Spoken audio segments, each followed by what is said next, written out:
merong part sa buhay natin. Ito na lang, para gustuhin mo ng lumago.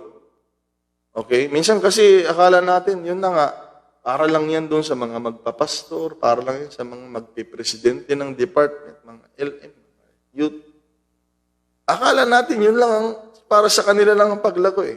Ito mga kapatid, para gustuhin mo ng lumago, kawawa yung pinanganak spiritually sa buhay mo. Kung hindi mo yan palalagoy.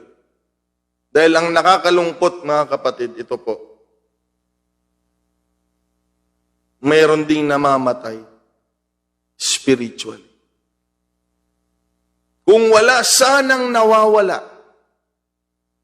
Hindi nyo na po maririnig ito kung gaano kahalaga ang paglago. Kung wala tayong nakikitang nawawala sa kalooban ng Diyos, hindi na po tayo mag-aaksaya ng panahon na ipapaliwanag sa atin kung gaano kahalaga ang paglago sa pananampalataya at spiritual. Kailangan mong gustuhing lumago kung naipanganak ka na spiritually. Kailangan.